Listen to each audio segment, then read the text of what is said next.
For 500 years, it had held. Wars broke against it. Plagues swept through it. Kings hurled entire civilizations at its walls and were swallowed whole. The Roman Republic was not a government. It was the permanent architecture of the world, older than any living memory, as certain as marble, as enduring as stone. On the night before its death, the men who believed themselves its owners set silver plates for a feast. They laid fresh ivy across the doorposts of their tents. They drew up lists of offices that still belonged to other men. They sent private riders back to Rome to reserve houses suitable for consuls. They were absolutely, unshakably certain of what the morning would bring. They were not wrong to be certain. They were simply wrong about everything else. History teaches us that overwhelming numbers and superior wealth dictate the victor of any war.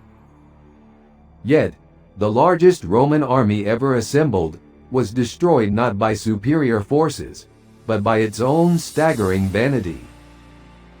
The aristocratic elite, adorned in pristine white and silver, had already divided the spoils of a battle they hadn't even fought.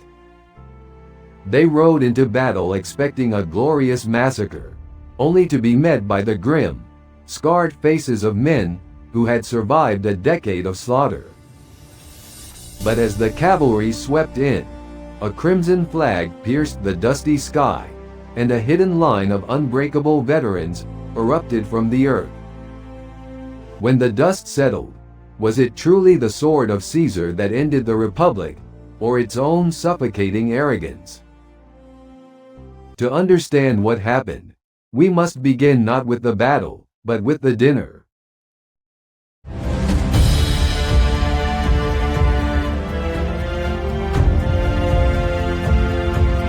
The gathering storm on the Enipeus. In the sweltering heat of the 9th of August, in the year 48 BC, the sun beat down mercilessly upon the dusty expanse of the Thessalian plain near the town of Pharsalus. This seemingly unremarkable stretch of scorched earth in Greece was destined to become the crucible of the Roman world. The heat of the deep Mediterranean summer was already radiating from the dry earth. It baked the ground into a hardened stage of dust and scrub.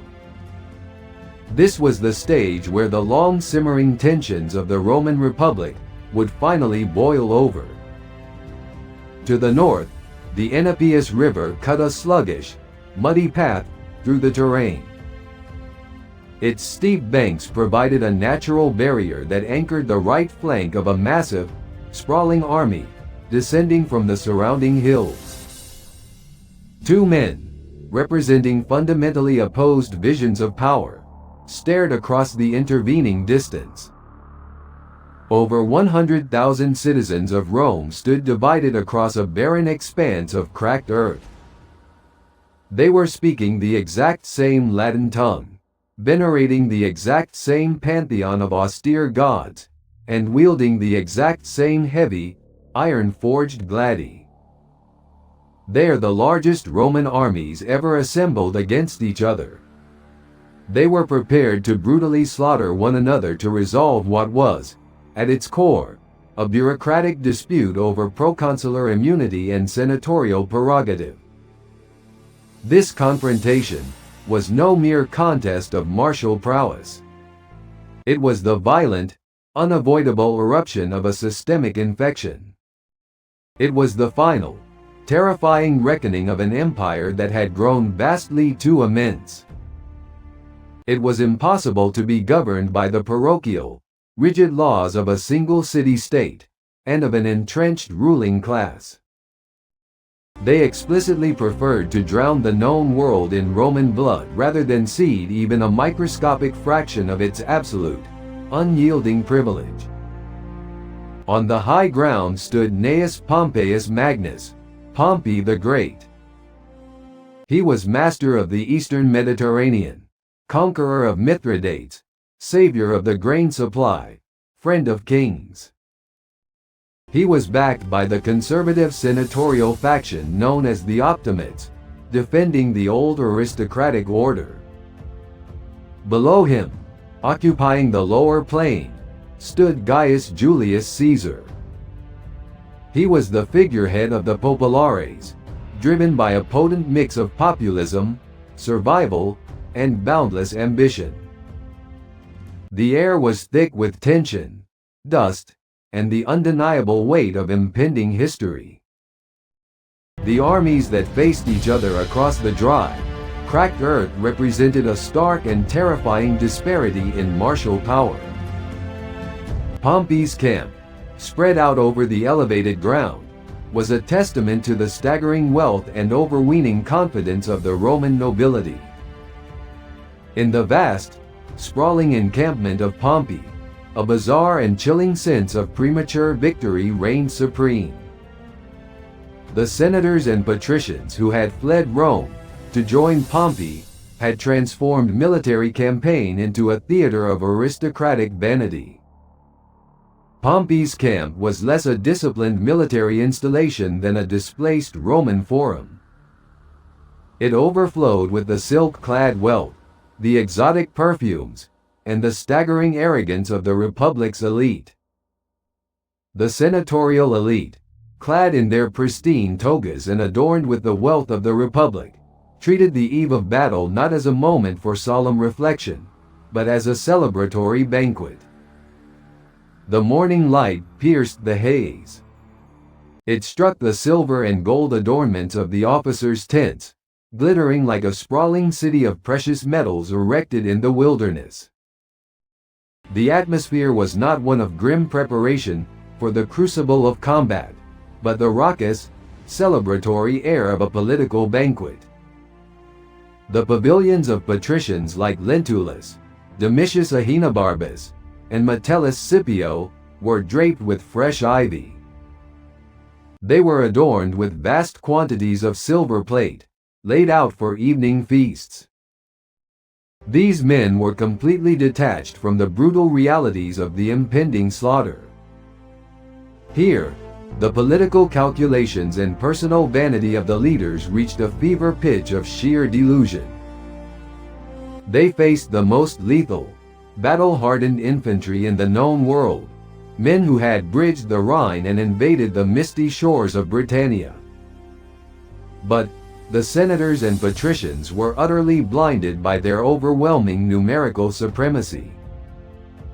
Draped in unblemished white, these men engaged in bitter, hubristic arguments over the spoils of a victory they had not yet won. They squabbled loudly over who would inherit the prestigious title of Pontifex Maximus. They drew up proscription lists for executions. They delineated future allocations of high magistracies and estates. They callously distributed the consulships, praetorships, and lucrative provincial governorships of the coming years among themselves. They already partitioned the vast property, the urban villas, and the country estates of Caesarian officers who were still breathing and heavily armed just a few miles away. They sent private riders back to Rome, with instructions to lease houses suitable for consuls and praetors, having calculated that they would be moving into those offices within the month. It was a staggering display of hubristic entitlement, a blindness born of privilege and numerical superiority. It occurred before a single sword had been drawn or a single drop of blood spilled. This was the profound psychological rot of the entrenched establishment. This was a complete, fatal detachment from the brutal, muddy realities of survival, replaced by a toxic, preening vanity. Caesar, looking at his enemy's camp across the plain, saw all of this. He had lived among these men. He was one of them. He understood the sociology of that arrogance better than any general alive. because he had spent 40 years climbing through the same system they inhabited. He had flattered it and gamed it. And finally, he broke with it on a winter night beside the Rubicon. He knew what men who have already declared victory look like when the battle starts. He knew the brittleness behind the splendor. Julius Caesar himself vividly captured this arrogance in his own meticulous records. Caesar wrote that within Pompey's camp, the aristocratic officers were already fiercely arguing over the political spoils of a victory they had not yet won. Their absolute confidence was born of a massive, terrifying disparity in martial power. Pompey commanded an infantry juggernaut of approximately 45,000 men. They were backed by an overwhelming cavalry arm of 7,000 horsemen, comprising the flower of Roman nobility and the elite auxiliary horsemen of Eastern kings. The breadth of his formation alone, stretching more than 4 kilometers across the plain, deeper than Rome has ever drawn up in its wars, communicates something like inevitability. Pompey's army does not look like one side in a civil war. It looks like Rome itself, armored and assembled, come to put down a rogue proconsul who has crossed a river he had no right to cross. They looked down upon the plain below with the disdain of masters observing rebellious slaves. They were utterly convinced that the sheer weight of their numbers and the righteousness of their aristocratic pedigree would easily crush the ragged, desperate army waiting for them in the dust. Down on the sweltering plain, the camp of Julius Caesar presented a stark, almost grim contrast. Caesar's forces numbered roughly 22,000 infantry and a mere 1,000 cavalry. Outnumbered 2-to-1 in foot soldiers and an overwhelming 7-to-1 in horsemen, they were exhausted, practically cut off from their supply lines. They had been subsisting for weeks on a bitter, hard bread made from foraged roots. To a casual observer, the impending slaughter seemed like a foregone conclusion. There were no silver plates here, no ivy, no premature celebrations. Their tunics were frayed, their armor dented and scarred from a decade of continuous, brutal warfare in the dense forests of Gaul and the mountains of Hispania. Yet, beneath the dirt and hunger burned a fanatical, battle-hardened discipline. His legions were not composed of fresh-faced recruits or wealthy aristocrats playing at war. They were hardened veterans. These men had marched with him through the dark, terrifying forests of Gaul, survived brutal winters, and bled for him on countless forgotten fields. The men whose muscles and minds have been molded by a decade of unrelenting warfare. These men were not fighting for the abstract ideals of a republic that had long since abandoned them. But they were fighting for survival, for the wealth they had been promised, and, most importantly, for the man who walked among them. Caesar, draped in his signature red cloak, moved through the lines not as a distant monarch, but as a fellow soldier. They were bound to him by ferocious loyalty, knowing their survival depended entirely on discipline, iron, and the tactical genius of their commander. The architecture of collision. The senators who had joined Pompey's camp are many, the flower of the Senate, the consular families of Rome. They are demanding that today, finally, this embarrassment of a rebellion should be ended. They had been demanding it for weeks. Pompey, who knows Caesar better than any of them, who respects the danger with the intimate fear of a man who once called him friend and son-in-law, has resisted. He has preferred starvation. He has preferred siege. He has preferred any conclusion that does not require him to put his infantry into line against men who have fought for a decade in Gaul. But the Senate is in his camp. The Senate is impatient. In the late afternoon of August 7, the vote in the Commanders' Council has gone against him. And Pompey has at last agreed to give battle. It was a concession, a decision driven by the relentless political pressure of the senators in his camp who demanded an immediate, crushing victory through a strategy of attrition. Pompey slowly began to move his forces down from the protective heights onto the flat ground. In the ancient Mediterranean, Pompey's host was not merely an army. It was a migrating metropolis of iron, leather, and flesh, a human wall stretching across the horizon. Against them, Caesar halted his marching column.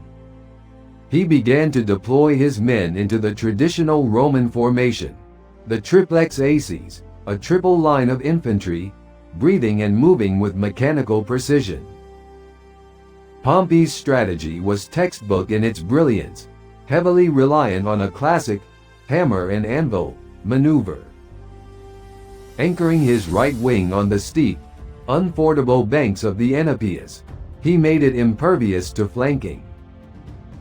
Consequently, he massed his entire cavalry force on his left wing.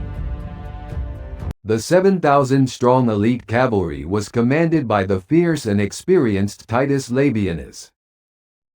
He was a man who had once been Caesar's most trusted lieutenant through 10 years of the Gallic campaigns, before defecting to the Senate's cause. Pompey's plan was brutally simple. He intended for Labienus to unleash the full, thundering weight of the senatorial cavalry to crush Caesar's pitifully small force of 1,000 Gallic and German horsemen. Once Caesar's cavalry was swept from the field, Labienus would wheel his horsemen around and crash into the unprotected right flank and rear of Caesar's infantry line, enveloping and annihilating them in a merciless trap. It was a maneuver Pompey had executed variations of across 30 years of warfare. It had ended wars. Caesar, scanning the vast enemy lines, immediately recognized the mortal peril threatening his right flank. Caesar aligned his heavily outnumbered legions on the dusty plain. He placed his favored and most lethal unit, the 10th Legion, on the extreme right wing. It was directly opposite the gathering storm of Pompey's cavalry. He knew that his outmatched cavalry could not possibly withstand the initial shock of Labienus' charge. A conventional defense would lead to an immediate and catastrophic rout. It was in this desperate moment of tactical extremity that Caesar conceived a radical, unorthodox adjustment that would change the course of Western history. Walking the lines, speaking in low, urgent tones to his most trusted centurions, Caesar quietly gave an order that defied all conventional military doctrine of the era. Caesar extracted one cohort from the third line of each of his several legions, positioned on that vulnerable wing. He drew these men back, entirely out of sight of the Pompeian forces, and formed them into a highly irregular fourth lineth Quarta Acies.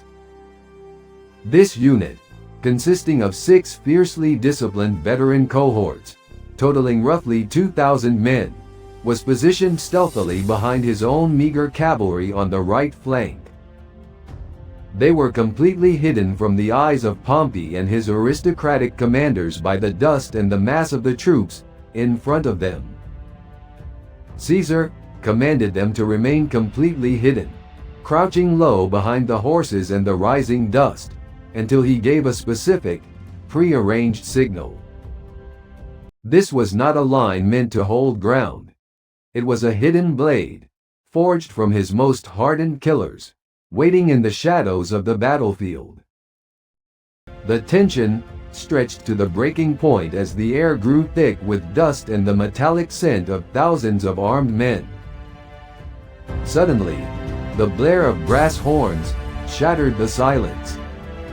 In the Caesarian lines, a veteran centurion named Crastinus of the 10th Legion stepped forward.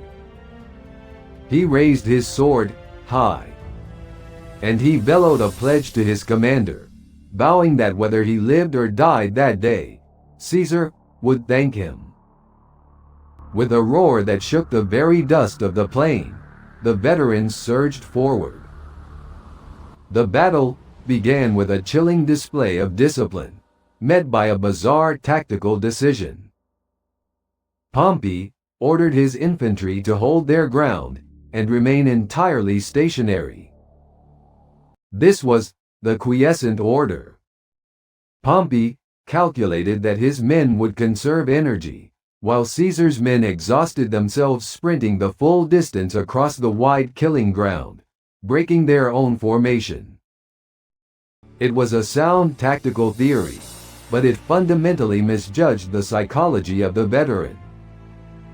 Caesar would later criticize this passive tactic in his own accounts, arguing that it dampened the natural ardor of the soldier. Recognizing the trap, and without any frantic command or trumpet call from their officers, Caesar's running men suddenly halted midway across the battlefield.